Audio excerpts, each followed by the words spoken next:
What is going on, guys? This is Spade, and this is gonna be an update video on my father. Around April 30th of 2014, I made a video called Unfiltered, My Dad is Dying, where I discussed the issues with my dad's lung cancer and congenital heart failure, and so on. In that video, I mentioned that his doctors actually only gave him 6 to 12 months to live.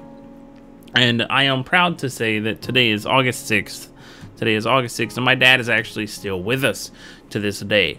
He is doing good, and I say good with air quotes because he is in and out of the hospital quite frequently. But at the same time, he's still here, and that's honestly the best we could ask for. He's functional. He's not sick. He's not hindering himself in any way. He just he has an oxygen tank, so I mean he just has to take painkillers and he's on oxygen all day. So I mean, outside of me not being able to have long drawn out conversations with him over the phone anymore because he gets out of breath extremely quick, he's still here. I can still take my kids to go visit their grandpa for now. It is inevitable that he is gonna pass. He definitely is, and that's one thing that sucks, but we have come to terms with that, and so literally all the time we have with him that we can get is definitely appreciated and a gift. It really is a gift that I'm glad that we still have. And I'm glad that I'm able to take my kids to see their grandpa, because unfortunately neither of my daughters have met their grandmother. My mom died drunk driving when I was 19, and so my kids never got the opportunity to meet my mother.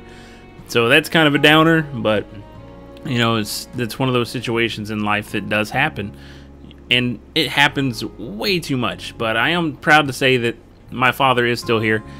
So for those of you that did watch that video and that do ask me on occasion, how's he doing, if he's still here, and so on, yes, my father's still here, and it's I'm glad for that.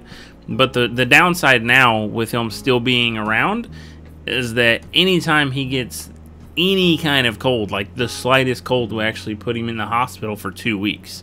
Like he had bronchitis. He contracted bronchitis and had to go to the hospital just for a checkup and stuff, just to make sure that it wasn't messing with his lungs too much or anything like that, to where it was going to affect his taking in of oxygen from his oxygen tank. And it wound up, he was there for 3 weeks, and he developed diabetes while he was in the hospital. He developed diabetes. It was probably coming on before that too, but since his body's kind of turning against him now, he developed diabetes. So now he's having to do what he can for that, given his situation, because he can't take all kinds of medication. Like if my dad has to go to the dentist can't gas him. They can't put him out because he will flatline. That's what happened when he went in for surgery in the first place. He actually crashed on the operating table whenever they were going to biopsy his cancer. So his body just can't take being put under. It can't keep itself stable at a low BPM, a low heartbeats per minute. And it's just one of those things. It's life, and life sucks. It truly does. But if you guys want to watch that video, I will link it in the description. It is probably one of my most heartfelt ones. It's probably the hardest video I ever had to make. I actually had to redo it probably 3 times because I kept tearing up in the course of the video. I'm human, you know. I love my dad. I'm 31 years old and I love my dad. I'm not afraid to admit that. I hug my dad still. I kiss my dad. You know, that's my dad. And I hope my kids feel the same way about me whenever they get older. You know, we're not going to have each other forever, but the time I have them, you know, it's like I'm going to appreciate every moment.